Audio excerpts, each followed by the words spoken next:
trời ơi, trời ơi, con gái. Nhiều quá. Beneath the dazzling lights of the Swedish stage, a Vietnamese-born girl raised her voice and left an entire nation in silence. Yet behind that radiant spotlight lay a secret spanning more than 25 years. She had been separated from her biological mother and her twin sister in Vietnam when she was only 10 months old. Her success on Swedish Idol did not merely turn Alice Cecilia Lynn Svensson into a star. It unexpectedly opened a door back to her roots. One letter, one search, and a reunion that moved millions to tears. A choice made in tears, a life carried across the sea. In the early 1990s, Hanoi was a city of narrow streets and quiet resilience. For Nguyen Thi Thu Hien, life had already demanded more than her share. She had left her hometown in Tay Bin to work in the capital, married young, and hoped for stability. Instead, she found herself alone.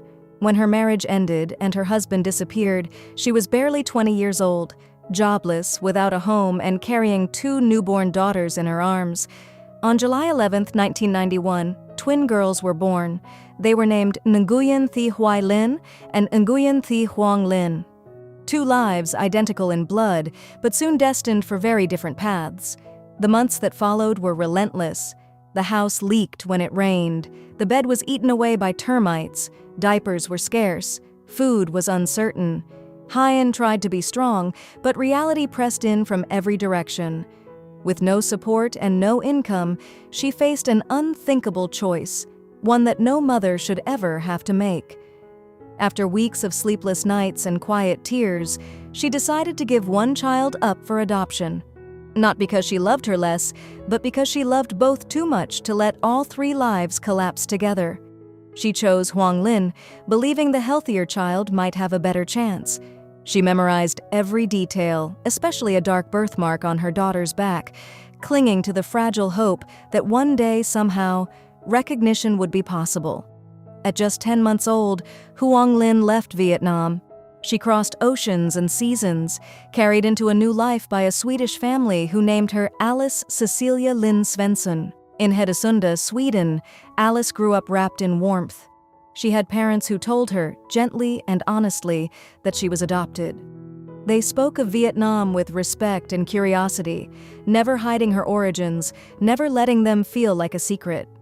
They brought her back to Vietnam during holidays, allowing her to walk the streets where her life began, even if she did not yet know the full story of why she had left. From the time she could barely speak, Alice loved music. Singing was instinctive, almost like breathing. Her adoptive parents noticed early and nurtured that gift with care. By 11, she was pursuing music seriously. By her mid-teens, she was performing on national television, her voice strong, soulful, and far bigger than her small frame. At 17, she stepped onto the stage of Swedish Idol. With her distinctive Asian features and powerful vocal range, she stood out immediately. Week after week, she sang with raw emotion, earning the admiration of judges and audiences alike.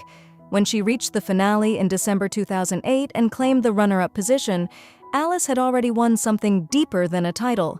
She had found her voice in the world.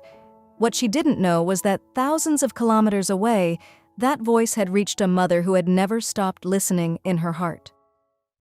A letter that traveled through time. Fame has a strange way of carrying stories beyond borders.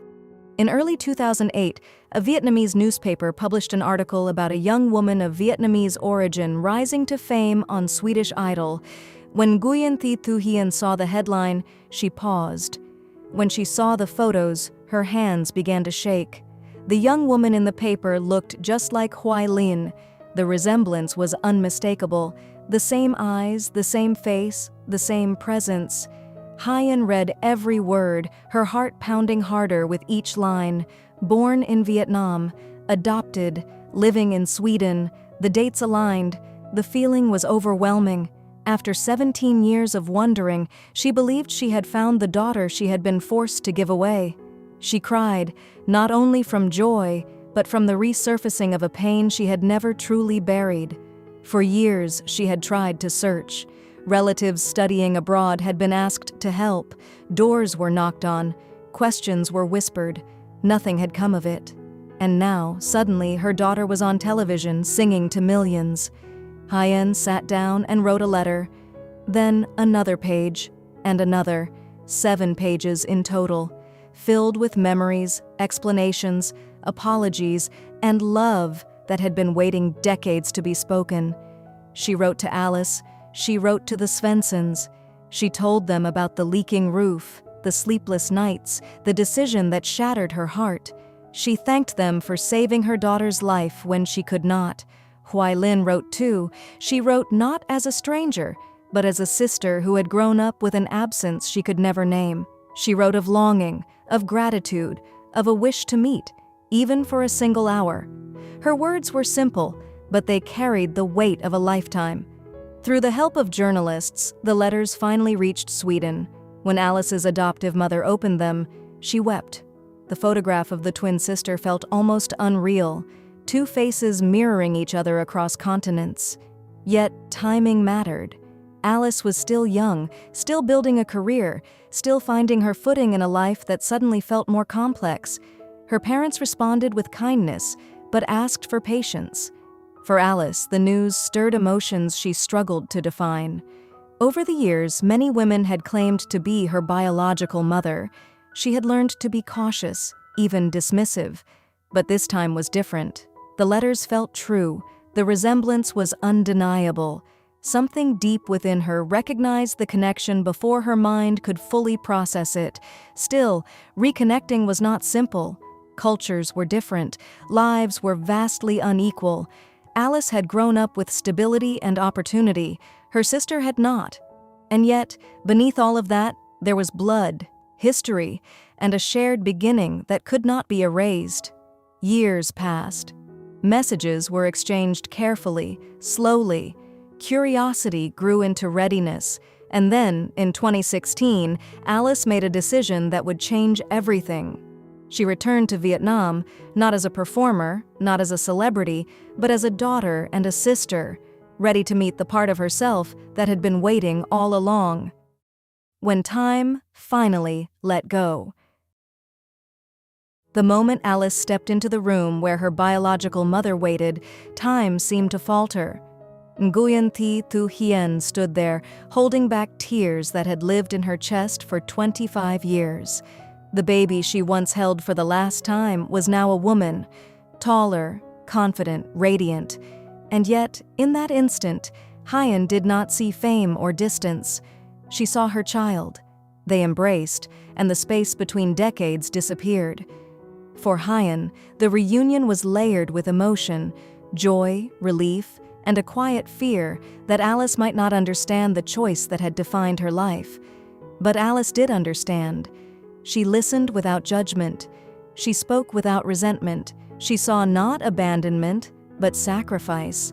She said what many mothers dream of hearing, that she was grateful, grateful for life, grateful for opportunity, grateful for 2 families instead of 1.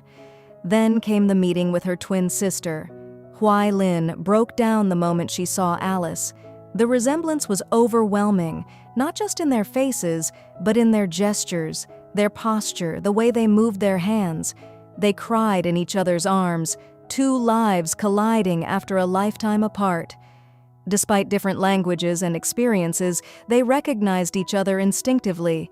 They compared hands, hair, smiles, both right-handed, both shaped by the same biology, yet molded by different worlds. Alice learned about her sister's life, of hardship, of moving between relatives, of responsibilities carried too young. The knowledge humbled her. It deepened her gratitude for the life she had been given and sharpened her awareness of how unequal fate can be, even for those born at the same moment.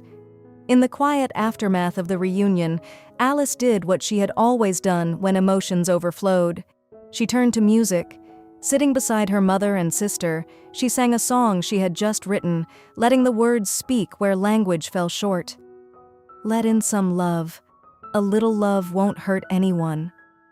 The room was still. Tears flowed freely. Love, finally, had been let in. The reunion did not erase the past, but it softened it. It created space for healing, for connection, for a future shaped by honesty rather than silence.